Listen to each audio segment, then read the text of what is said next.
Master जियो कबीर से मिलने जाते हैं, जहां वे सबसे पहले कबीर का हालचाल पूछते हैं। इसके बाद में कबीर को बताते हैं कि चीफ मर चुका है, लेकिन तभी काजल इस बात को सुन लेती है, पर वो कोई रिस्पॉन्स नहीं देती है। मास्टर जियो उसे इस कंसाइनमेंट के पकड़े जाने के बारे में बताते हैं, साथ ही ये भी बताते हैं कि पारस पर पुलिस का शक है। मास्टर जियो कबीर को ये भी बताते हैं कि पारस को नेपाल भेज दिया गया है और इसी में भलाई है। और सबसे जरूरी बात मास्टर जियो कबीर को ये बताते हैं, अतुल एसपी के कब्जे में है और वो कबीर की बेगुनाही को साबित कर सकता है। दूसरी तरफ एसपी एक प्रेस कॉन्फ्रेंस बुलाता है, जिसमें वो मास्टर जियो और पारस के बारे में चाहकर भी कुछ नहीं कह पाता, क्योंकि उसके पास ठोस सबूत नहीं होता है। इसके बाद वो एक अंतरिम बैठक बुलाता है ताकि कंसाइनमेंट के केस को सॉल्व कर सके। वो खुद मास्टर जियो से बात करने का फैसला लेता है और बाकियों को अपराधियों से मिले सबूतों के आधार पर जांच करने का आदेश देता है। मास्टर जियो को कॉल के माध्यम से कंसाइनमेंट से जुड़े सारे सच का पता चल जाता है और पीछा करते हुए ही पुलिस कंसाइनमेंट की जगह पर पहुंची है। सुबह होते ही एसपी के मन में बेचैनी होने लगी। वो जल्द से जल्द मास्टर जियो से मिलना चाहता था। उसने जल्दी से नाश्ता किया और ड्राइवर से गाड़ी निकालने को कहा। ड्राइवर ने गाड़ी निकाली। एसपी के गाड़ी में बैठते ही गाड़ी चल दी। एसपी ने मास्टर जियो के घर की ओर चलने का निर्देश दिया। गाड़ी में बैठे बैठे एसपी सोच रहा था कि वो मास्टर जियो से क्या सवाल करेगा ताकि वो मास्टर जियो का पर्दाफाश कर सके। वो सोच ही रहा था तभी मास्टर जियो का घर आ गया। गाड़ी से उतरकर एसपी ने मास्टर जियो के घर की बेल बजाई। दरवाजा खोलने के लिए एक अधेड़ उम्र का पुरुष आया, जिसने उसे नीचे पड़े सोफे पर इंतजार करने को कहा। अरे एसपी साहब, आप कब आए? मास्टर जियो ने एसपी से हाथ मिलाते हुए कहा। बिल्कुल अभी अभी, आप ही का इंतजार कर रहा था, एसपी ने हाथ मिलाते हुए जवाब दिया। इतनी सुबह कैसे आना हुआ? मास्टर जियो ने अनजान बनते हुए कहा। वेपन कंसाइनमेंट केस के सिलसिले में आपसे कुछ पूछताछ करनी थी, इसलिए सोचा आपसे खुद मुलाकात कर लूं, एसपी ने अपनी मंशा जाहिर करते हुए कहा। ठीक है, वो बात तो होती रहेगी। बताइए क्या लेंगे आप, चाय, कॉफी या और कुछ? मास्टर जियो ने बैठते हुए एसपी से पूछा। एक कम शक्कर की चाय ठीक रहेगी, एसपी ने मास्टर जियो की बात रखते हुए बोला। शंकर जी, बिना शक्कर की चाय भिजवा दीजिएगा, मास्टर जियो ने अपने नौकर को आदेश देते हुए कहा। मास्टर जियो, वेपन कंसाइनमेंट की घटना के समय आप कहाँ थे? एसपी ने बिना औपचारिकता के सवाल जवाब का क्रम शुरू किया। मैं उस वक्त अपने घर पर था, मास्टर जियो ने आत्मविश्वास से जवाब दिया। घटना के वक्त पारस कहाँ मौजूद था? एसपी ने अगला सवाल किया। जहां तक मुझे मालूम है घटना के वक्त पारस नेपाल में था, मास्टर जियो ने बिना हिचके जवाब दिया। आपके पास इस बात का कोई प्रमाण है जो साबित करे घटना के वक्त पारस नेपाल में मौजूद था?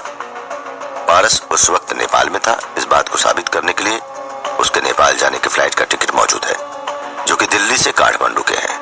आप चाहें तो मैं आपको दिखा सकता हूँ, मास्टर जियो ने कहानी करते हुए कहा। वक्त आने पर वो भी देख लूंगा, अभी तो सिर्फ बातचीत कर रहा हूँ, क्योंकि पुलिस को सभी को शक के घेरे में रखना होता है जब तक कि असली अपराधी पकड़ा न जाए, एसपी ने अपना पक्ष रखते हुए कहा। मैं समझता हूँ एसपी साहब, आपकी जॉब प्रोफाइल ही ऐसी है कि आपको सब पर शक करना ही पड़ता है, मास्टर जियो ने बनावटी हंसी हंसते हुए कहा। पर उन गाड़ियों का क्या है जो पारस के घर से कंसाइनमेंट वाली जगह पर गई थी? एसपी ने मास्टर जियो को फंसाते हुए सवाल किया। पारस के घर के सामने से गाड़ी निकलना यह साबित नहीं करता कि वो पारस की गाड़ी थी या फिर उन गाड़ियों में पारस की मौजूदगी थी। घर के सामने खड़ी गाड़ियां तो किसी की भी हो सकती हैं या फिर एक साजिश का हिस्सा भी हो सकती है, मास्टर जियो ने अपनी दलील रखते हुए बोला। और इस बात का आपके पास क्या प्रमाण है कि उन गाड़ियों में से किसी गाड़ी में पारस मौजूद था? अगर पारस गाड़ी से रात में आता जाता तो उसे कोई तो देखता। मास्टर जी ने बहुत सोचकर एसपी से ही सवाल किया। इस सवाल की एसपी को बिल्कुल आशंका नहीं थी, इसलिए वो सख्ती में आ गया। उसे नहीं पता था कि वो इस बात का क्या उत्तर दे। यहाँ तो खुद अपने ही जाल में उलझ चुका था। तभी नौकर 2 चाय लेकर और स्नैक्स लेकर आया। लीजिए, पहले चाय पी लीजिए, बात तो चल ही रही है, मास्टर जी ने चाय को एसपी की तरफ रखते हुए कहा। एसपी ने भी चाय उठाकर एक सिप लिया और उसने कुछ देर सोचकर कहा, फिलहाल तो इस बात को वेरीफाई करने वाला कोई नहीं है कि कार में पारस था या नहीं। मैं भी वही कह रहा हूँ एसपी साहब, मास्टर जियो ने कुटिल मुस्कान के साथ कहा। मास्टर जियो के मन में था कि वे एसपी को चिढ़ाकर या एसपी को भड़काकर उससे गलती करवाना चाहते थे, ताकि उन्हें मौका मिल सके, इसलिए वो मुस्कुरा रहे थे। साथ ही उन्होंने ऐसा मुद्दा छेड़ दिया जिससे एसपी को गुस्सा आ जाए। सुना है आपके घर में कुछ लोग घुस आए थे, मास्टर जी ने एसपी को छेड़ते हुए कहा। हाँ, पर वो लोग चोर तो नहीं थे, इतना तो मैं जानता हूँ, और मैं जल्द इसके पीछे जो भी है उसका पता लगाकर उसको दबोच लूंगा, एसपी ने मास्टर जी की तरफ से घूरते हुए कहा। और उसकी बातों में मास्टर जी के लिए नफरत का भाव साफ दिख रहा था। आपको कहीं ये तो नहीं लग रहा है कि मैंने आपके घर में घुसपैठ की है, मास्टर जी ने चौंकने का नाटक करते हुए कहा। वे मन ही मन खुश हो रहे थे कि वे अपने इरादे में कामयाब हो गए थे। मैं समझता हूँ मुझे डराने या मुझे नुकसान पहुंचाने के इरादे से मुझ पर यह हमला करवाया होगा, लेकिन मैं डरकर भागने वालों में से नहीं हूँ। मैं हनुमान की तरह लंका को आग लगाकर खाक करने वालों में से हूँ। जिस दिन मुझे कोई सबूत मिल गया उस दिन से उसकी उल्टी गिनती शुरू। बहुत ही जोर देकर और कॉन्फिडेंस से एसपी ने मास्टर जी से कहा। ठीक है मास्टर जी, अब मैं विदा लेता हूँ, पर मैं फिर आऊंगा, एसपी ने अनुमति और चुनौती के स्वर में मास्टर जी से कहा। ये दरवाजे आपके लिए खुले हैं, आप कभी भी आ सकते हैं, मास्टर जी ने बातचीत को खत्म करते हुए कहा। इसके बाद एसपी उठकर मास्टर जी से हाथ मिलाकर वहां से निकल जाता है। ड्राइवर को सीधे ऑफिस चलने का आदेश देता है। वो अंदर ही अंदर सुलग रहा था। वो कैसे भी मास्टर जी को जेल में देखना चाहता था। इधर एसपी को जाते ही मास्टर जी चैन की सांस लेते हैं। वे पारस को पूरे घटनाक्रम से बचा पाने में फिलहाल सफल रहे थे। इसके बाद वो चाहते थे कि कबीर को इस बारे में जानकारी दी जाए। तभी उन्हें याद आता है कि कबीर ने उन्हें एक सैटेलाइट फोन दिया है। उन्होंने उसे ढूंढा और उन्हें अपने कमरे की कपड़े की अलमारी खोली और फोन उठाकर कबीर को फोन लगा दिया। जी मास्टर जी, बोलिए कैसे याद किया, कबीर ने फोन उठाते ही कहा। कबीर अभी सुबह सुबह एसपी मेरे घर आया था, जानकारी देते हुए मास्टर जी ने कहा। क्या कहा एसपी ने, कबीर ने मास्टर जी से उत्सुकता से पूछा। एसपी पारस के बारे में सवाल पूछ रहा था। अच्छी बात यह रही कि मुझे मेरे आदमी ने सारी बात कल रात को ही बता दी थी, इसलिए मैंने पहले ही तैयारी कर ली थी, मास्टर जी ने कबीर को बताया। अच्छा, क्या कहा आपने, कबीर ने आगे जानना चाहा। मैंने उसे बता दिया कि घटना के वक्त पारस नेपाल में था। उसके घर के सामने खड़ी गाड़ी किसी की भी हो सकती है। मैंने ये भी जान लिया कि उसके पास कोई सबूत नहीं है इस केस के रिगार्डिंग, मास्टर जी ने विश्वास से कबीर से कहा। अच्छा है, पर वो बहुत चालाक है, आसानी से मानेगा नहीं, इसलिए आप सावधान रहना, कबीर ने मास्टर जी को सलाह देते हुए कहा। साथ ही मैंने उसके घर पर हमले की बात छेड़कर उसे उकसा दिया है। अब वो जरूर कोई न कोई गलती करेगा, मास्टर जी ने अनुमान लगाकर कहा। आपने अतुल के केस का कुछ पता किया ताकि मैं उसे छुड़ा सकूं, कबीर ने मास्टर जी से पूछा। उस बारे में कोई इन्फॉर्मेशन नहीं मिली है, पर जल्द ही कुछ न कुछ खबर जरूर मिलेगी। तुम अपनी तरफ से भी कोशिश करते रहो ताकि जल्द ही कोई रास्ता निकले, मास्टर जी ने कबीर से भी मदद की उम्मीद करते हुए कहा। ठीक है, मैं भी कोशिश करता हूँ, पर आप ये इंश्योर करना कि उसका ध्यान अपनी तरफ खींचे रहे ताकि मैं अतुल के केस में कुछ कर सकूं, कबीर ने कुछ मदद कर सकने के इरादे से कहा। वो सब छोड़ो, तुम्हारी इंजरी कैसी है, मास्टर जी ने हाल पूछते हुए कहा। मैं तेजी से ठीक हो रहा हूँ, साथ ही कुछ ऐसा ले रहा हूँ जिससे मैं तेजी से रिकवर कर सकूं, कबीर ने मास्टर जी को दिलासा देते हुए कहा। अभी आपको पुराने पॉलिटिकल कनेक्शन को अप्रोच करना चाहिए ताकि आप उसे लीगल तरीके से अपने रास्ते से हटा सके, कबीर ने याद दिलाते हुए कहा। अभी नहीं, पर मैं इस बारे में आरके से बात करता हूँ और प्लान को आगे बढ़ाता हूँ, मास्टर जी ने कबीर के सवाल का सलीके से जवाब दिया। ठीक है, जैसा भी हो अपडेट देते रहिएगा, कबीर ने आखिरी शब्द कहे। ठीक है, अगर कोई बात होगी तो मैं फिर तुमसे बात करता हूँ, मास्टर जी ने भी फोन रखने से पहले कहा। मास्टर जी अब काफी रिलैक्स थे, वे आराम करना चाहते थे। सोचते हुए उन्हें नींद आ गई। शाम का समय था, मास्टर जी अभी भी अपने कमरे में आराम कर रहे थे। तभी उनके फोन की घंटी बजी। उन्होंने फोन उठाया। कुछ अच्छी खबर सुनाओ, मास्टर जी ने बिना किसी फॉर्मेलिटी के उस व्यक्ति से कहा। सर, आप पर नजर रखी जा रही है, आपको सतर्क रहना होगा और कोई भी संवेदनशील बात बहुत सावधानी से जगह और माध्यम चुनकर करनी होगी, उधर से उस व्यक्ति ने सीधे बात की। गुड, वो स्पाई कौन है, इस बारे में कुछ पता चला, मास्टर जी ने सवाल किया। वो पुलिस का अंडरकवर ऑफिसर है, इससे ज्यादा मेरे पास कोई जानकारी नहीं है, फोन पर मौजूद व्यक्ति ने उत्तर दिया। ठीक है, मैं इस मामले को संभाल लूंगा, पर अतुल के बारे में कोई खबर पता चली, मास्टर जी ने अतुल के बारे में जानकारी प्राप्त करनी चाहिए। नहीं सर, अतुल के बारे में अभी कोई जानकारी मेरे पास नहीं है, लेकिन जल्दी मैं इस बारे में भी जानकारी जुटाकर आपको इन्फॉर्म करता हूँ, उनके दूसरी ओर व्यक्ति ने जवाब दिया। ठीक है, बहुत सावधान रहना और अपना ध्यान रखना, मास्टर जी ने उस व्यक्ति को सलाह देते हुए कहा। इसके बाद फोन कट जाता समझ आया कि हर बात की जानकारी क्यों एसपी तक पहले ही पहुंच जाती है। वो सोच रहा था कि इस मामले में क्या किया जाए। उसने अपने विश्वसनीय आरके को फोन किया।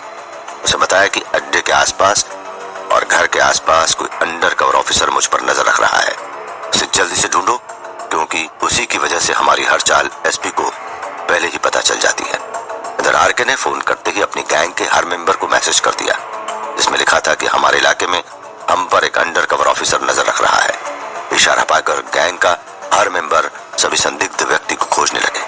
सभी जगह आरके के आदमी फैल गए, लेकिन उनको एक और निर्देश मिला था कि काम इस तरह करना होगा कि किसी को शक न हो। रात के 11 बज चुके थे, लेकिन आरके के आदमी उस अंडर कवर ऑफिसर को ढूंढ नहीं पाए थे। इसलिए मास्टर जियो ने खुद बाहर गाड़ी निकालकर कहीं जाने का नाटक किया, लेकिन वे सिर्फ अड्डे तक जा रहे थे।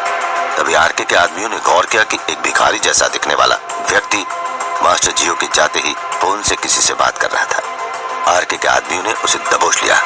उसे तुरंत गाड़ी में डालकर अड्डे के पास ले जाया गया। अब आगे क्या होने वाला था, कौन था वो भिखारी आदमी, जानने के लिए सुनते रहिए Don number 1। Press conference attend करने के बाद एसपी साहब ने मास्टर जियो से मिलने का सोचा। दरअसल कंसाइनमेंट वाली बात को वो मास्टर जियो से मिलकर तय करना चाहते थे। एसपी साहब जब घर पर आए तो मास्टर जियो उनको देख के बहुत ज्यादा अपसेट हो गए थे। खैर, एसपी साहब का जैसा प्लान था, उन्होंने बहुत अच्छे तरीके से मास्टर जियो को ये एहसास दिलाया कि उनकी जान अब उन्हीं के मुट्ठी में है। मास्टर जियो का प्रेशर बढ़ता जा रहा था। उसके बाद एसपी साहब ने मास्टर को याद दिलाया कि कैसे उसने मास्टर के सभी सहारों को खत्म कर दिया है। एसपी ने जाते जाते मास्टर की हालत खराब कर दी। उसके जाने के बाद मास्टर जियो ने कबीर को कॉल लगाया। कबीर ने मास्टर जियो को समझाया कि ये सब एसपी की चाल है, कोई भी डरने वाला नहीं है, मास्टर बेवजह परेशान हो रहे हैं। कबीर से बात करने के बाद मास्टर जियो को कुछ अच्छा लगा। अभी मास्टर जियो कबीर से बात ही कर रहे थे कि उनके जासूस ने उनको बताया कि कोई पुलिस का आदमी पकड़ा गया है बाहर। उसने मास्टर को यह बात भी कंफर्म की, पारस के साथ जो कुछ हुआ था वो प्लान किया गया था। यानी कि पुलिस को पहले से पता था कि पारस कुछ ऐसा करने वाला है। मास्टर जियो ने अपने आदमियों को उस मुखबिर को अंदर लेकर आने को कहा था। देखते ही देखते मास्टर जियो का आदमी उस पुलिस के आदमी को अंदर लेकर आ गया था। कोई नहीं जानता है कि क्या होने वाला था। जैसा कि कबीर ने और मास्टर जियो के अपने आदमी ने कहा था, पुलिस का आदमी मास्टर जियो के अड्डे के बहुत ज्यादा नजदीक मिला था। मास्टर जियो अंदर से बहुत ज्यादा खुश थे, क्योंकि बहुत दिनों बाद मास्टर जियो किसी बात में कामयाब हुए थे। जैसे कि कबीर ने उन्हें कहा था कि वो इस बात से भी डरे हुए थे कि पता नहीं आसपास और कितने मुखबिर घूम रहे हैं। शाम का वक्त हो गया था। मास्टर जियो ने अपने आदमियों को उस मुखबिर के साथ आते देखा तो वो चौंक गए। उस मुखबिर का हुलिया इतना ज्यादा अजीब था कि क्या ही कहा जाए। वो देखने में भी बहुत ज्यादा गरीब लगता था। उसके कपड़े बहुत ज्यादा फटे हुए थे, साथ में उसने बहुत पुराने से जूते पहने हुए थे। जो मास्टर जियो को अब सबसे ज्यादा अजीब लग रहा था वो ये था कि वो आदमी अंदर आते हुए कोई भी रिएक्शन नहीं दे रहा था। मतलब कि उसको कोई फर्क नहीं पड़ रहा था कि वो पकड़ा गया है। कोई घबराहट नहीं, कोई डर नहीं। उसको देख के अब मास्टर जियो को अंदर से अजीब लगने लगा था। मास्टर ने बाद में सोचा कि शायद से वो अपने आप को स्ट्रांग दिखाने की कोशिश कर रहा है। इस बात से पता लग रहा था कि मास्टर जियो को एसपी ने किस कदर डरा के रखा है। उस मुखबिर के आते ही मास्टर जियो उसके पास गए और उसको बहुत जोर का एक तमाचा मारा। तमाचा लगते ही वो नीचे फर्श पर गिर गया। मास्टर जियो ने अपने आदमियों से उसको उठाने को कहा। उन्होंने उसको उठा दिया और मास्टर जियो के सामने फिर से खड़ा कर दिया। मास्टर अपने धीरे कदमों से उसकी दाहिनी तरफ गए और कहा, मुझे पता है कि तुम पुलिस के आदमी हो। खैर, इस बात से मुझे कोई फर्क नहीं पड़ता है कि तुम यहाँ क्या कर रहे थे। मुझे बस इस बात से फर्क पड़ रहा है कि तुम अपने आप को अब कैसे बचाओगे। यकीन करो, मेरे अंदर अभी इतना ज्यादा गुस्सा है कि मैं तुम्हें बता नहीं सकता हूँ। अब कहो क्या करना है। वो आदमी मास्टर की बात को सुनकर बहुत जोर का हंसा और बोला, मास्टर जियो, मैं आपकी बहुत ज्यादा रिस्पेक्ट करता हूँ, मगर मैं उस काम की रिस्पेक्ट नहीं करता हूँ जो आप करते हैं। उम्मीद है कि आप इस बात को समझ सकते हैं। मैं आपकी हालत को समझ रहा हूँ। अचानक से आपके ऊपर इतना ज्यादा हमला होने लगे तो दिक्कत वाली बात तो है। मुझ पे अचानक से हमला होना कोई ज्यादा बड़ी बात नहीं है। इसके पीछे तुम जैसे ही लोग हैं। तुम जैसे लोगों ने ही उस एसपी को अपने सर पर चढ़ा रखा है। तुम इस बात को बहुत अच्छे से जानते हो कि मैं जो कुछ भी करता हूँ उसमें पुलिस को कभी भी निशाना नहीं बनाता था। मास्टर जियो ने गुस्से में कहा। मास्टर, आप जो कुछ भी करते थे उसमें पुलिस नहीं थी, मगर उस काम से समाज को नुकसान होता है, इसलिए अब आपको रुकना पड़ेगा। अब बहुत हुआ। मेरे रुकने की बात हटाओ, एसपी के रुकने की बात को सोचो। मैंने तुम्हारे एसपी का कुछ भी नहीं बिगाड़ा है, मगर उसने मुझे इतना ज्यादा चोट दी है कि मैं उस बात को गिन भी नहीं सकता हूँ। मास्टर जियो ने मुखबिर की बात को काटते हुए कहा। वो अपना काम कर रहे हैं मास्टर जियो। आपको क्या लगता है कि आप अकेले ही उनके निशाने पर हो? नहीं। मुखबिर ने मास्टर जियो को समझाने की कोशिश की। एसपी साहब पूरे जुर्म के खिलाफ है, न कि मास्टर जियो के खिलाफ। मास्टर जियो भी इस बात को बहुत अच्छे से समझ रहे थे कि मुखबिर का बहुत अच्छे तरीके से ब्रेन वॉश किया गया है। अब जब उनको ये समझ आ गया था तो मास्टर जियो ने बहुत चालाकी के साथ उससे बात करना शुरू कर दिया। सबसे पहले मास्टर जियो ने उसको अच्छे से बैठाया और अपने आदमियों से पानी लाने को कहा। इस बीच उन्होंने उससे कहा, जानते हो तुम्हारे एसपी साहब ने तुम लोगों को बहुत अच्छे तरीके से उल्लू बनाया। बेटा, ये दुनिया पावर गेम पर चलती है। मैं समझा नहीं कुछ, आप कहना क्या चाहते हैं? मुखबिर ने कहा।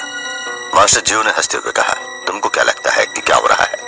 तुम सोच रहे हो कि एक ऑफिसर आया है जो शहर से अपराध को खत्म करने की कोशिश कर रहा है, मगर सच कुछ और ही है। मैं वही तो आपसे पूछ रहा हूँ कि क्या बात है। मुखबिर की बेचैनी को देख के मास्टर जियो इस बात को बहुत अच्छे से समझ गए थे कि उनका तीर निशाने पर लग गया है। वो पहले मुखबिर को इस बात के लिए कन्विंस करना चाहते थे कि एसपी कुछ गलत कर रहा है, और अब मुखबिर मास्टर जियो की चाल में आ गया था। बात कुछ यूं है कि मैं शहर का सबसे बड़ा आदमी हूँ, मेरा मतलब क्राइम वर्ल्ड में। अगर वो एसपी मुझे टारगेट करेगा तो सबको लगेगा कि उसने सबसे अच्छे आदमी पर हाथ डाला है। इस बात का फायदा उसको मिलेगा और शहर में उसका नाम हो जाएगा। वो जो कर रहा है कम वक्त में सक्सेस पाने के लिए कर रहा है। मास्टर जियो ने अपना आखिरी पत्ता फेंकते हुए कहा। आप ये कैसे कह सकते हो कि एसपी साहब जो कर रहे हैं वो खुद के लिए कर रहे हैं? मुखबिर ने पूछा। मुझे ऐसा इसलिए लगता है क्योंकि कल ही एसपी साहब ने प्रेस को बुलाकर शहर में हो रहे क्राइम के बारे में बात की थी। इस पूरे बात को अच्छे से देखो तो पूरे प्रेस कॉन्फ्रेंस में कहीं भी उन्होंने किसी और पुलिस पर्सनल का नाम नहीं लिया है।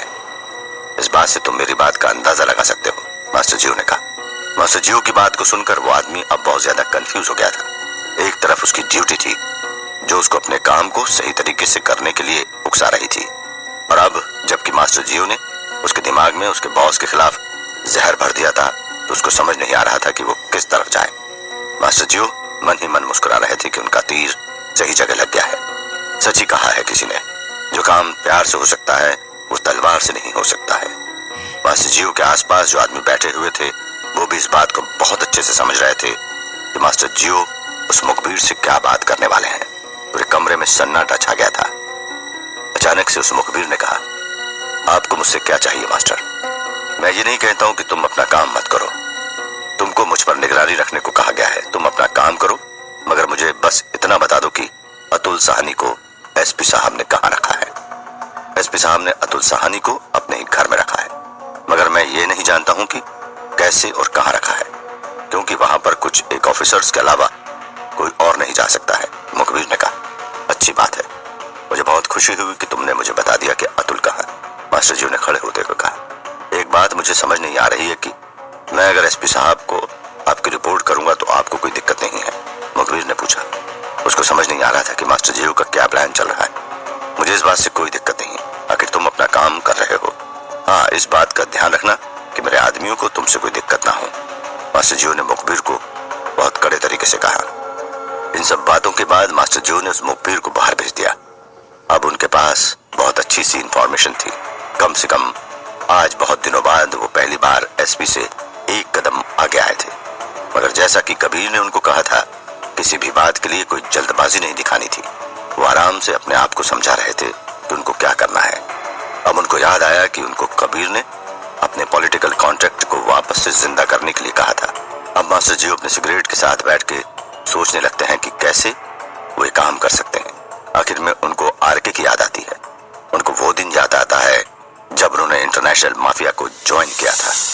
ज्वाइन करने के इसके साथ ही बहुत से नेता ने मास्टर जियो को कांटेक्ट करने की कोशिश की थी, मगर मास्टर ने सबसे दरकिनार कर लिया था। आखिर में एक नेता ने जब आरके के जरिए बात करने की कोशिश की थी, तब जाकर मास्टर जियो ने उससे बात की थी। अभी की हालत को देखते हुए मास्टर जियो ने आरके से अपने उसी कांटेक्ट के बारे में पूछा। आरके ने पॉजिटिव रेस्पॉन्स देते हुए कहा कि वो अंशुल सिंह डोगरा से बात करके मीटिंग फिक्स करा देगा। अंशुल सिंह डोगरा आरके का आदमी था। वैसे तो उसका एक रिसोर्ट का बिजनेस था, मगर उसका असली काम पावर ब्रोकरिंग का था।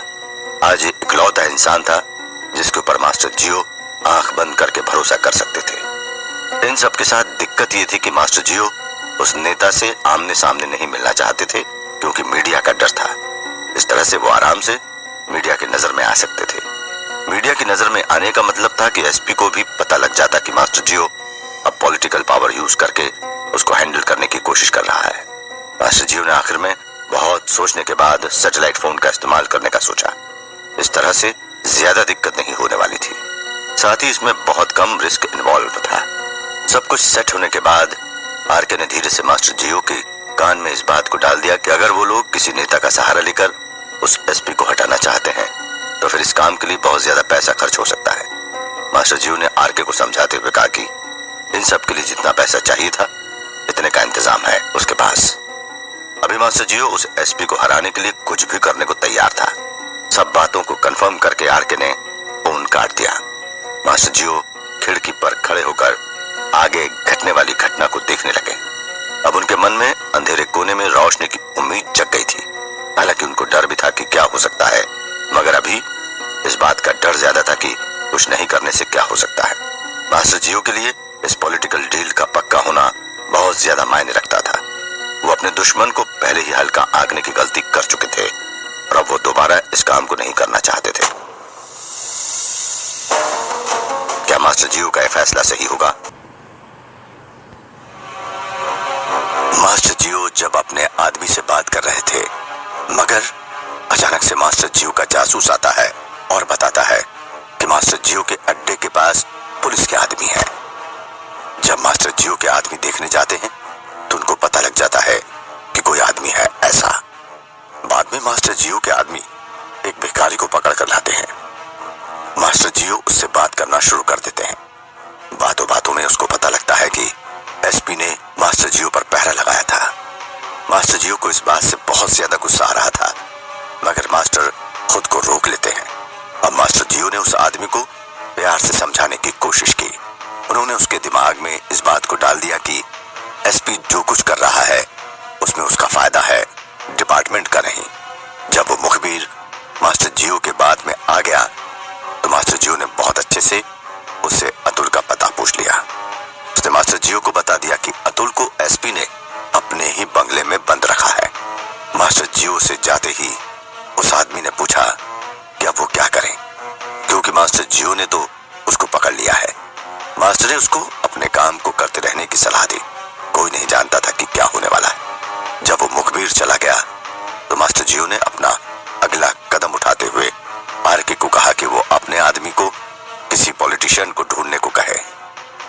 आरके ने इस जगह पर उसको बताया कि अंशुल सिंह डोगरा इस काम को कर सकता है, मगर इस काम में बहुत ज्यादा पैसे लग सकते हैं।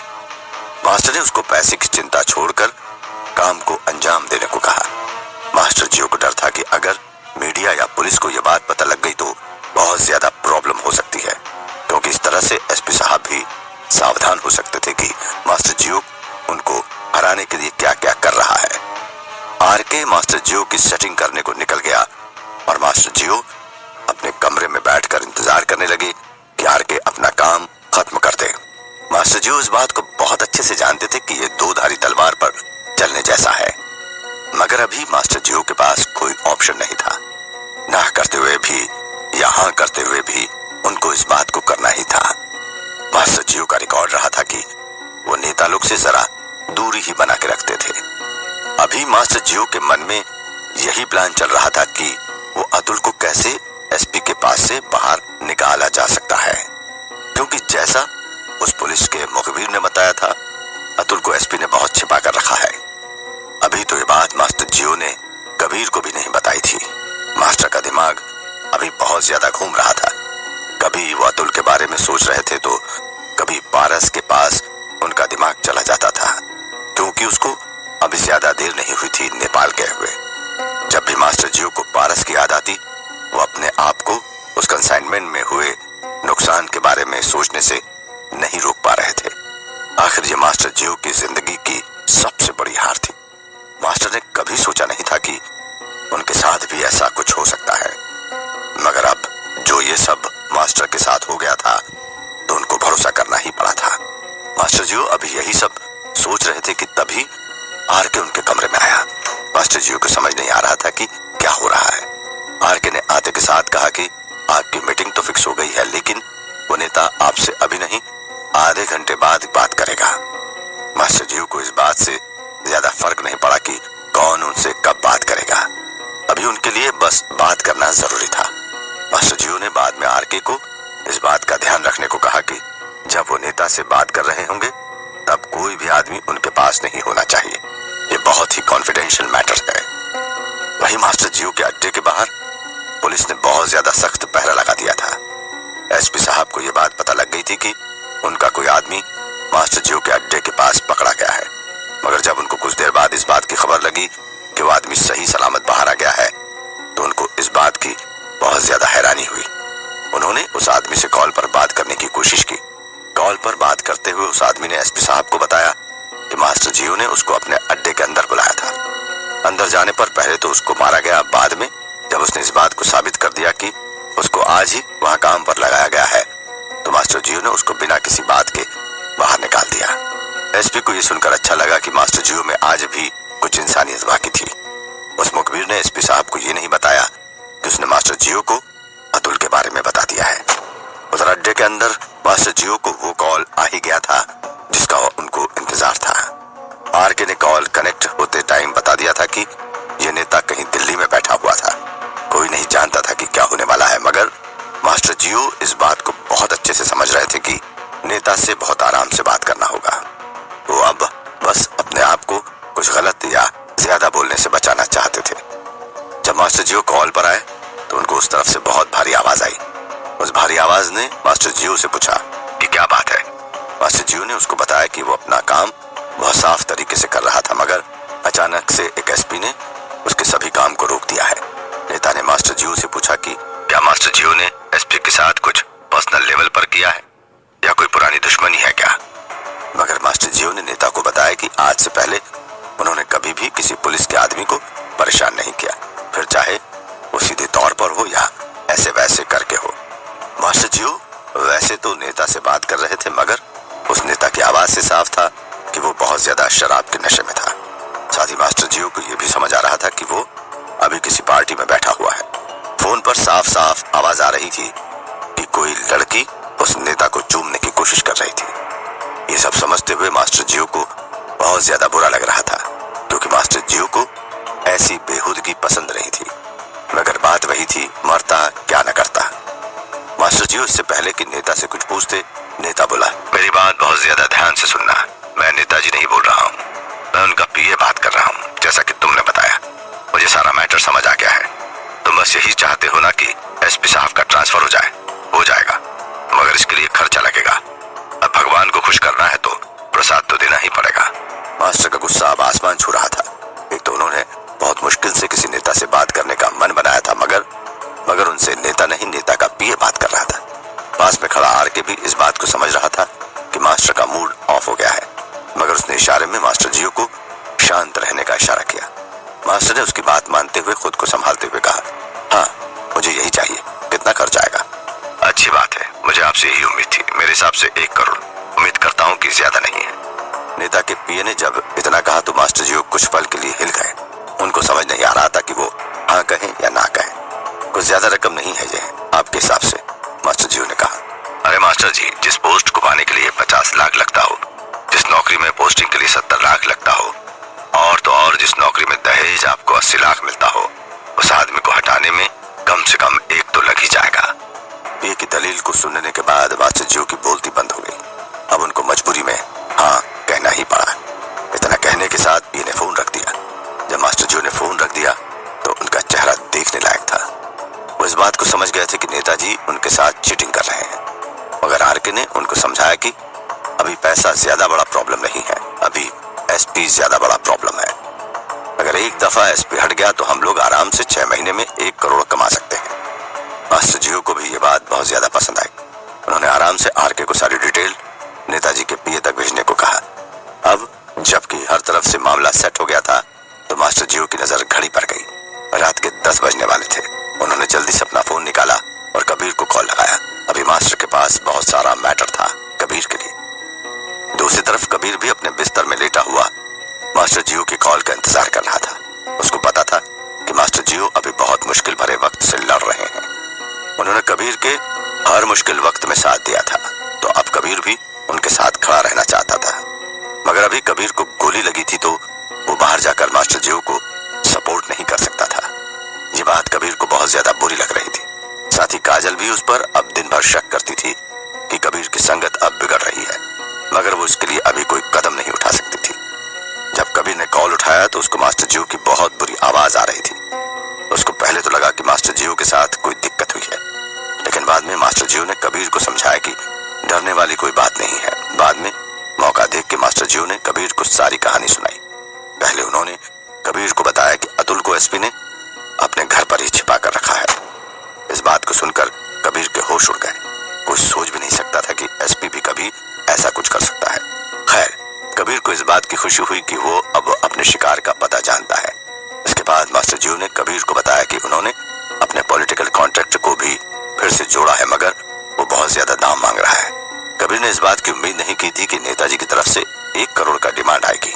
खैर, कबीर ने अभी मास्टर जियो को समझाते हुए कहा कि अभी जो हो रहा है होने दीजिए, और ज्यादा सोचने से दिमाग खराब ही हो जाएगा। अगर बात पैसों से सॉल्व हो जाती है तो सॉल्व करने में क्या जा रहा है। मास्टर ने कबीर की बात को मानते हुए खुद के अंतर्मन को संभाल लिया। उनका अभी मजबूत रहना बहुत ज्यादा जरूरी था, क्योंकि अभी सिर्फ एसपी को हटाने की बात चल रही थी। अभी तो बहुत कुछ करना बाकी था। कबीर ने अचानक से ध्यान दिया कि शंभुनाथ सारस्वत उसको बहुत गौर से देख रहे हैं। उनके साथ काजल और केशव भी खड़े थे। कबीर को समझ आ गया था कि वो मुसीबत में है। उसने मास्टर जियो से माफी मांगते हुए कॉल डिस्कनेक्ट कर लिया। कबीर के फोन रखने की देरी थी कि घर के सब लोग कबीर के ऊपर टूट पड़े। कबीर को समझ नहीं आ रहा था कि अचानक से मास्टर जियो के कारण उनके घर में किस तरह का तूफान उठा है। शंभुनाथ सारस्वत ने ज्यादा कुछ तो नहीं कहा, मगर काजल और केशव लगातार कबीर को यही समझाने की कोशिश कर रहे थे कि उसको मास्टर जियो जैसे आदमी से दूरी बना के रखनी चाहिए। कबीर को समझ नहीं आ रहा था कि क्या बात है। कोई अचानक से किसी के पीछे क्यों पड़ जाएगा, मगर उसके पूछने पर कोई जवाब भी नहीं दे रहा था। क्या है आखिर मास्टर जियो के इमेज के पीछे का राज? क्या कबीर अब घर वालों के खिलाफ जाकर मास्टर जियो ने पुलिस के मुखबिर को बाहर भेज दिया था। इसके बाद उन्होंने आरके से बोलकर उसके कांटेक्ट के जरिए किसी मंत्री को ढूंढने को कहा। आरके भी इस बात को जानता था कि मास्टर जियो को अभी किसी नेता की जरूरत है।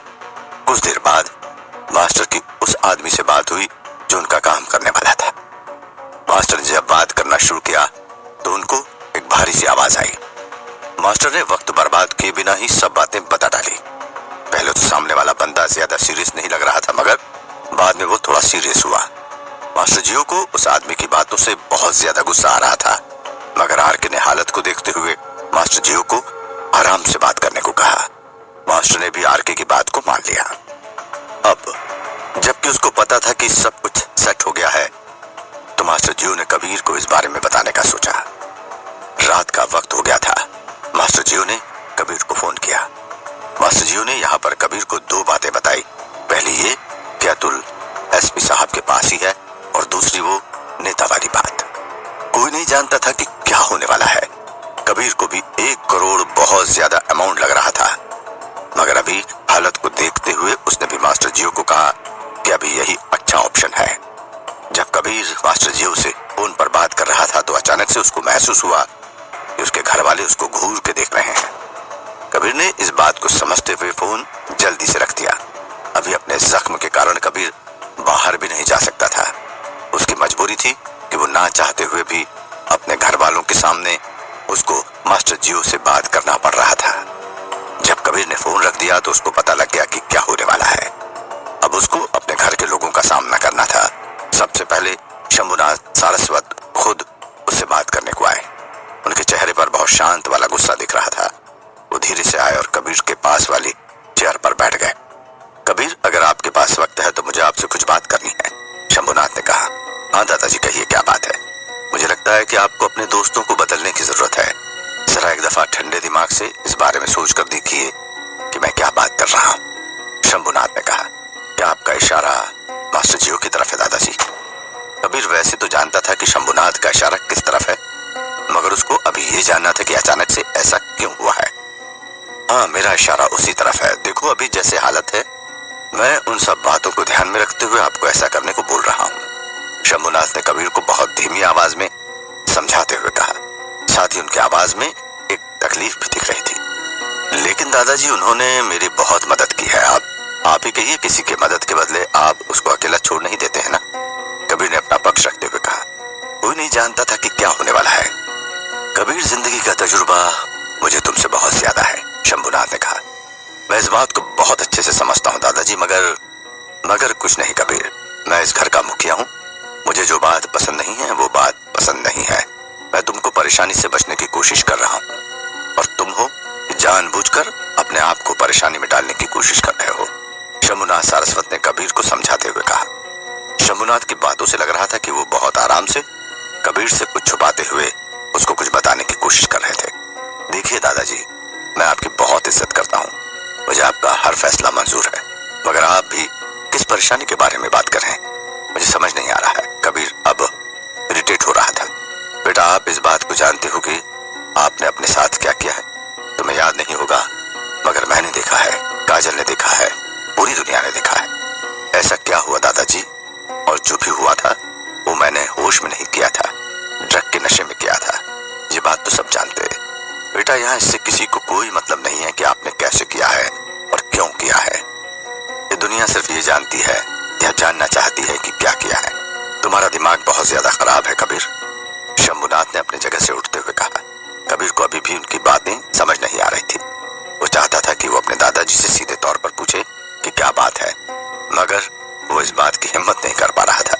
फिर भी उसने कुछ हिम्मत जमा करके उनसे पूछा, दादाजी, आप प्लीज साफ साफ कहिए कि आप कहना क्या चाहते हैं। मुझे जितना कहना था मैं कह चुका हूँ कबीर। 100 बात की एक बात है, मास्टर जियो जैसे आदमी से अभी तुम दूर ही रहो तो ज्यादा अच्छा है, मेरा भी, तुम्हारा भी और हमारे पूरे परिवार का। शंभुनाथ ने इतना कहा और वो कमरे से बाहर चले गए। कमरे से जाते हुए भी उनके चेहरे पर एक ऐसा भाव था जैसे कि वो बहुत ज्यादा नाराज हो कबीर से। कबीर ने उनको हाथ के इशारे से रोकने की कोशिश भी की, मगर वो काफी नहीं था। इसके बाद कबीर का चेहरा भी उतर गया था। काजल इस बात को नोटिस कर रही थी। वो वहीं पास में बैठ के अपने लैपटॉप पर कुछ काम कर रही थी। जब शंभुनाथ कमरे से बाहर चले गए, वो धीरे से कबीर के पास आई। कबीर का दुख वो देख नहीं पा रही थी। कोई नहीं जानता था कि क्या हो रहा है। जब वो कबीर के पास आकर बैठी तो कबीर की आंखों ने काजल के सामने बहुत से सवाल रख दिए। काजल ने बहुत आराम से कबीर को गले लगाया और कहा, जान परेशान मत हो, मैं समझ सकती हूँ कि आप किस बात को लेकर परेशान हो। आखिर बात क्या है काजल, मुझे समझ नहीं आ रहा है, कबीर ने कहा। देखो कबीर, आपको समझना पड़ेगा कि आप अब परिवार में हो, आपको वैसे ही बिहेव करना चाहिए, काजल ने कहा। मैं वही तो जानना चाहता हूँ, आखिर मैंने ऐसा क्या कर दिया है जो परिवार के खिलाफ हो गया हूँ, कबीर ने उलझन भरी लहजे में कहा। देखो, आपके ऊपर अभी 2 पुलिस केस चल रहे हैं। मुझे जहां तक पता है बड़े पापा ने बहुत कोशिश के बाद उनको सही कराया है। अब ऐसे हालत में अगर आप एक गैंगस्टर से दोस्ती करोगे तो क्या होगा, आप खुद इस बारे में सोच सकते हो। देखो, मैंने कोई दोस्ती नहीं की है, उन्होंने मेरी हेल्प की है तो मैं भी उनकी हेल्प करना चाहता हूँ, कबीर ने काजल को समझाते हुए कहा। इट्स ओके कबीर, आप हेल्प करिए, मगर हेल्प के चक्कर में अपनी फैमिली को दांव पर लगाना अच्छा ऑप्शन नहीं है, काजल ने कहा। कबीर कुछ पल के लिए खामोश हो गया। अचानक से काजल ने कबीर से फिर से कहा, जानते हो ना, मास्टर जियो के पीछे एसपी साहब पड़े हुए हैं और एसपी साहब ने ही तुम्हारे केस को दबाया है। इसलिए दादाजी बोल रहे थे कि कैसे भी करके तुम अभी मास्टर जियो से दूर रहो। जब कबीर ने काजल के मुंह से इस बात को सुना तो वो समझ गया कि क्या मैटर है। धीरे धीरे करके उसकी आंखों के सामने सब तस्वीर आने लगी। वो समझ गया कि अचानक से उसके घर के लोगों को मास्टर जियो से इतना ज्यादा डर क्यों लगने लगा। दरअसल एसपी साहब ने सारस्वत परिवार को डराया था कि वो अगर कबीर को मास्टर जियो से दूर जाने को नहीं कहेंगे तो कबीर पर चल रहे केस को वो रीओपन कर देगा। अब कोई नहीं जानता था कि क्या होने वाला है। कबीर को अंदर से इतना ज्यादा गुस्सा आ रहा था कि उसके हाथ पैर कांप रहे थे। एसपी ने बहुत चालाकी से कबीर के सॉफ्ट साइड पर हमला किया था, क्योंकि कबीर की पोजीशन घर में अच्छी नहीं थी। अगर कबीर पर घर के लोगों का प्रेशर होगा तो वो जरूर मास्टर जियो का साथ छोड़ देगा। पहले एसपी ने कबीर को सामने से बात करके समझाने की कोशिश की, लेकिन अब जब उसका वो प्लान फेल हो गया तो उसने बहुत बेकार तरीके से अपने सारस्वत परिवार की मजबूरी का फायदा उठाया था। कबीर के साथ दिक्कत यह भी थी कि वो किसी भी हाल में घर के लोगों को समझा नहीं सकता था कि आखिर क्यों वो हर हिसाब से मास्टर जियो का साथ देने की कोशिश कर रहा था। कबीर का जीवन पहले ही बहुत ज्यादा उलझा हुआ था, मगर अब एसपी ने उसको और ज्यादा परेशान कर दिया था। कबीर अभी यही सब सोच रहा था कि अचानक से काजल ने उसको एक किस देते हुए कहा, जान, हम लोग जो कर रहे हैं आपकी भलाई के लिए कर रहे हैं, आप इस बात को समझने की कोशिश करें। कबीर अपने मन में कहता है, जान, मैं बात को समझ रहा हूं कि कितने अच्छे तरीके से मेरे घर के लोगों को डराकर मुझे मास्टर जियो से दूर करने की कोशिश हो रही है, क्योंकि एसपी साहब इस बात को जानते हैं कि अगर मैं मास्टर जियो के साथ रहा तो जरूर उनको बचा लूंगा। साथ ही अगर एसपी साहब मुझ पर मेहरबान हैं तो इस बात की क्या गारंटी है कि आगे चलकर वो इन केस के जरिए कबीर पर शिकंजा नहीं कसेगा। कबीर अब बहुत अच्छे से एसपी की चाल को समझ गया था, मगर अब वो एक बात और समझ गया था कि अगर एसपी को जवाब नहीं मिला तो बहुत ज्यादा दिक्कत हो सकती है। एसपी के बढ़ते हौसले अब रुकने ही चाहिए। आगे की बात सोचने के पहले कबीर ने काजल को सुलाने की कोशिश की। जैसा कि काजल की आदत थी, वो कबीर की गोद में बहुत आराम से सो जाती थी। काजल के सो जाने के बाद कबीर आराम से अब एसपी को फंसाने के बारे में सोच रहा था। कुछ देर सोचने के बाद कबीर को वो रास्ता मिल गया जिससे कि वो बहुत आराम से अपने मकसद में कामयाब हो सकता था। उसको पता था कि एसपी का फोकस अभी मास्टर जियो की तरफ है। उसने बहुत चालाकी से आरके को कॉल करके समझा दिया कि क्या प्लान है। आरके को पहले तो कबीर का प्लान समझ नहीं आया था, मगर बाद में उसने बहुत अच्छे से कबीर की बातों को समझकर वैसा ही करने को कह दिया। मगर यहाँ पर एक ही डर था कि कबीर ने बहुत कम समय में इस प्लान को एग्जीक्यूट करने को कहा, लेकिन अभी मरता क्या न करता की कहानी चल रही थी। कबीर ने आरके को यह भी कहा था कि वो जगा रहेगा, जैसा भी होगा वो उसको बताते रहेगा। शहर में दूसरी तरफ एसपी ऑफिस रात के सन्नाटे में डूबा हुआ था। अचानक से वहां का फोन बज उठता है। कोई नहीं जानता था कि किसका फोन हो सकता है। एसपी साहब फोन के सबसे पास थे। उन्होंने इंतजार नहीं किया कि कोई और आकर उस फोन को रिसीव करे। जैसे ही एसपी साहब ने फोन उठाया, उधर से एक टूटी फूटी आवाज ने एसपी को प्रणाम किया। ऐसा लग रहा था कि उस आदमी का लाइन बहुत ज्यादा डिस्टर्ब है। एसपी साहब से वो बार बार बोल रहा था कि उसके पास मास्टर जियो के खिलाफ कोई इंफॉर्मेशन है। एसपी साहब ने जब मास्टर जियो का नाम सुना तो वो और ज्यादा अलर्ट हो गए। अब एसपी साहब ने उस इंफॉर्मेशन के बारे में बात करने की कोशिश की।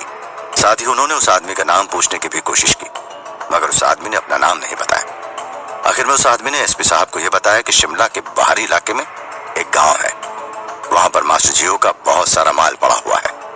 वहां जाने पर एसपी साहब को बहुत से सबूत मिल सकते हैं। ये जानने के बाद एसपी ने उस आदमी से इंफॉर्मेशन देने का कारण पूछा। तब उस आदमी ने बताया कि मास्टर जियो ने उसके पिता को मारा था, ये उसका बदला है। इतना कह के उस आदमी ने फोन को रख दिया।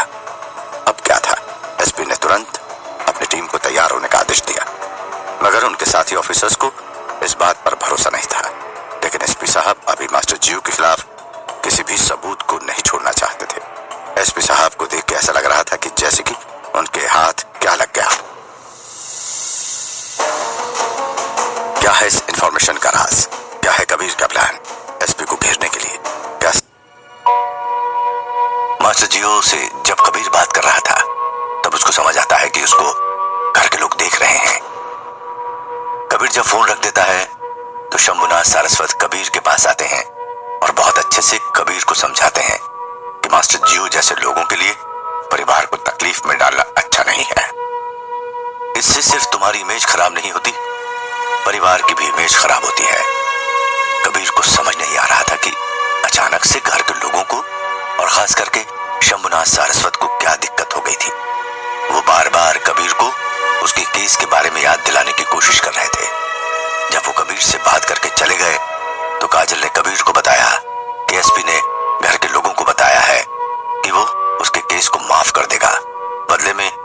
उसको मास्टर जियो से दूर रहना होगा। अब कबीर के दिमाग में एसपी का प्लान समझ आ गया था कि वो शंभुनाथ सारस्वत के जरिए कबीर को घेरने की कोशिश कर रहा था। कबीर ने एसपी के खिलाफ प्लान करते हुए आरके को कॉल किया और उसे एक प्लान बताया। साथ में कबीर ने एसपी को बदनाम करने की भी चाल को सोच लिया था। सुबह का वक्त था। एसपी ऑफिस में एक मीटिंग बुलाई गई थी जिसमें सभी महत्वपूर्ण अधिकारियों को बुलाया गया था। इस मीटिंग में एसपी और उसके अधिकारी प्लान बनाने वाले थे कि किस तरह से हथियारों से भरे उस भंडार गृह पर धावा बोला जाए और हथियार बरामद किया जाए। अगर ऐसा होता तो ये एसपी के शिमला में एक और बहुत बड़ी जीत हो सकती थी। उसमें अपने छोटे से कार्यकाल में शिमला में बहुत से बड़े बड़े काम किए थे। इससे उसका प्रमोशन और रुतबा दोनों बढ़ना लगभग तय था। जब सभी अधिकारी मीटिंग में पहुंच गए थे तब एसपी का आना होता है। उसके आते ही सभी अधिकारी खड़े हो जाते हैं। उसने इशारा करके सभी को बैठने की अनुमति दी। साथियों, मुझे अपने गुप्त सूत्रों से इंटेल मिली है कि शिमला के आउटस्कर्ट पर एक बड़ा हथियारों का गोदाम है जिसमें बहुत से M16, AK-47 और कई एडवांस वेपन होने की आशंका है। जब तक वो हथियार वहां है तब तक हमारा शहर, हमारा प्रदेश और हमारा देश सुरक्षित नहीं है। इसलिए उस अड्डे पर हमला कर हमें उसे बरामद करना होगा। एसपी ने शिमला के मैप की तरफ इशारा करते हुए बताया, हमारा टारगेट ये गांव है जिसका नाम चैल है। ये कम आबादी का गांव है, शायद इसलिए ये गोदाम बनाने के लिए सबसे सेफ इलाका हो सकता है। इस मिशन के लिए हमें डॉग स्क्वाड की भी जरूरत पड़ेगी क्योंकि वहां और भी कोई संवेदनशील पदार्थ भी हो सकते हैं जैसे विस्फोटक या इससे मिलते जुलते और भी पदार्थ। साथ ही बहुत सतर्कता के साथ मिशन को अंजाम देना होगा। हम 2 टीम बनाएंगे, एक टीम अल्फा होगी और दूसरी बेटा होगी। हम 2 तरफा हमला करेंगे ताकि दुश्मन भाग नहीं पाए। इसके बाद एसपी ने सभी पुलिस अधिकारियों से प्लान के बारे में राय लेने के लिए पूछा, आप लोगों को प्लान के बारे में कुछ कहना है? सर, पिछले कुछ दिनों पहले हमें एक इंटेल मिली थी। हो सकता है ये सिर्फ फेक कॉल हो या फिर असली मुद्दों से ध्यान भटकाने की कोशिश हो, एक अनुभवी पुलिस वाले ने राय देते हुए कहा। हो सकता है ये एक फेक कॉल हो, लेकिन हमने अगर कॉलर की बात नहीं सुनी और उन हथियारों से शिमला में कुछ बड़ी दुर्घटना हुई तो फिर हमें ही दोषी ठहराया जाएगा। इसलिए हम रिस्क नहीं ले सकते। एसपी ने उस पुलिस वाले की बात को संबोधित करते हुए कहा। और कोई सवाल? एसपी ने टीम से पूछा। नो सर, सभी पुलिस टीम ने एक सुर में जवाब दिया। तो फिर काम पर लगते हैं, एसपी ने आखिरी शब्द कहे। इसके बाद 2 टीम बनी और सब गाड़ी में बैठे। साथ ही एक डॉग स्क्वाड भी गाड़ी में बैठा। साथ ही एक गाड़ी में एसपी खुद भी बैठे और सभी पुलिस टीम शिमला के बाहर की तरफ चल पड़ी। रास्ते में एसपी सोच रहा था कि इस रेड के बाद मास्टर जियो का सारा खेल खत्म हो जाएगा। साथ ही शहर से क्राइम का भी खात्मा हो जाएगा। अब गाड़ियां शहर के बाहर आ गई थी। वहां वो लोग साउथ की तरफ वाले हाईवे पर चलती है। कुछ देर बाद ही हाईवे के साइड से एक रास्ता जाता था। यही टारगेटेड गांव का रास्ता था। गाड़ियां उस ओर मुड़ गई। कुछ देर बाद ही गांव के घर नजर आने लगे। जल्दी से गोदाम के पास में गाड़ी रुक गई और उसमें पुलिस वाले तेजी से उतरे। दोनों टीम ने 2 तरफ से टारगेट गोदाम को घेर लिया। पुलिस की दोनों टीम धीरे से उसकी ओर बढ़ रही थी। एसपी ने इशारा किया। पहली टीम गोदाम के दरवाजे के बड़े ताले को तोड़ने लगी। दरवाजा खुलते ही उस गोदाम में पहली टीम घुस गई। एसपी ने दूसरी टीम को इशारा किया। दूसरी टीम भी पीछे के दरवाजे को तोड़ने में जुट गई। जैसे ही दरवाजा टूटा दूसरी टीम भी अंदर घुस गई। दोनों टीम अंदर जगह को अच्छे से तलाश करने लग गई। वहां कुछ बक्से भी रखे थे। तब तक एसपी भी अंदर आ गया। उसने सभी को दूर हटने को बोला और खुद एक बॉक्स को जोर लगाकर खोलने का प्रयास करने लगा। जब वो नहीं खुला तो उसने वहां पड़ी एक सरिया की मदद से खोला, लेकिन उसे खोलते ही वो हैरान रह जाता है। उसमें हथियार नहीं थे। उसकी जगह बॉक्स में हथियार जैसा कुछ भी नहीं था। उसमें कुछ पुराने लोहे का कबाड़ पड़ा था। एसपी ने सभी बॉक्स को खोलने का निर्देश दिया। जैसे जैसे बॉक्स खुलते जा रहे थे एसपी की हैरानी बढ़ती जा रही थी। उस गोदाम में कोई भी संदिग्ध सामग्री नहीं थी। उसने डॉग स्क्वाड को बुलाया। डॉग स्क्वाड ने पूरे गोदाम को छान मारा, लेकिन कुछ भी नहीं मिला। एसपी ने फिर से पूरे गोदाम की हर एक बंद चीज को खोल कर देखा, लेकिन उसका हल कुछ नहीं निकला। एसपी को समझ में नहीं आ रहा था कि उसके साथ क्या हो रहा था। अब उसे अनुभवी पुलिस वाले की बात याद आई। वो सोचने लगा कि ऐसा क्या हो सकता है जिसके लिए ध्यान भटकाया जा सके। उसके दिमाग में अतुल का ख्याल आया, लेकिन कोई उसके लिए इतना रिस्क क्यों लेगा? अभी भी वो तो सुरक्षित जगह पर है। उसने तुरंत सभी को आदेश दिया, हम लोगों के साथ धोखा हुआ है, तुरंत वापस चलना होगा। ये सारा तमाशा कुछ गांव वाले देख रहे थे। एसपी ने उनसे पूछा कि क्या इस गोदाम में हमेशा से यही कबाड़ भरा था? हाँ, यहाँ कुछ पुराना कबाड़ काफी सालों से पड़ा है, एक गांव वाले ने कहा। सभी पुलिस वाले जल्दी से शिमला की ओर निकल पड़े। उधर कुछ आदमियों ने एसपी के घर के पास बने एक कमरे की ओर बढ़ना शुरू किया। वहां सिर्फ 3 पुलिस वाले थे। ये बात की पहले से ही उन लोगों को बता रखी गई थी। वे व्यक्ति कमरे के नजदीक पहुंच गए। उन्होंने चुपके से उस कमरे के अंदर खिड़की से स्मोक डाल दी। इससे पूरे कमरे में धुआं फैल गया। इस कमरे में रोशनी पहले से ही कम थी। उस धुएं में अब किसी को कुछ भी नजर नहीं आ रहा था, इसलिए तीनों पुलिस वाले भी अब कुछ भी नहीं देख पा रहे थे। लेकिन कबीर के आदमियों के पास ऐसे ग्लास थे जो कि इस धुएं में भी देख सकते थे। ये गैजेट नाइट ग्लास थे जो कि रात में देखने में काम आते हैं। कबीर के आदमियों ने आगे बढ़कर एक आदमी की तरफ फायर किया, लेकिन ये गोली नहीं थी, ये ट्रैंक्विलाइजर था जो कि आदमखोर जानवरों को बेहोश करने के काम आता है। सभी तेजी से अंदर घुसते हैं। एक पुलिस वाला जो कि दरवाजे पर ही था उन पर हमला करता है। तभी एक अन्य हमलावर व्यक्ति थोड़ी दूर से उसे देख लेता है। वो तुरंत उसकी तरफ फायर करता है और उसे ट्रैंक्विलाइज कर देता है। दूसरा पुलिस वाला एक कुर्सी के पीछे था। आगे बढ़ते ही कुर्सी के पास तुरंत हमलावर फायर आदमी को भी ट्रैंक्विलाइज कर देता है। कबीर के सभी आदमी अतुल को ढूंढने लगते हैं। उन्हें कुछ समझ में नहीं आ रहा था कि अतुल कहाँ गायब हो गया। तभी अचानक एक जगह उन्हें एहसास होता है कि इसके नीचे कुछ खाली जगह हो सकती। वो तुरंत बिछी हुई परत को हटाते हैं। वहां एक ढक्कन लगा था जिसके नीचे उतरने के लिए सीढ़ियां मौजूद थी। हमलावरों में से एक पहले नीचे जाता है, फिर 2 लोग और जाते हैं। एक तहखाना था जिसके आगे चलने पर एक छोटा सा कमरा था, जिसमें घुसते ही अचानक सामने उन्हें एक व्यक्ति कुर्सी पर बंधा हुआ मिल जाता है जो कि अतुल था।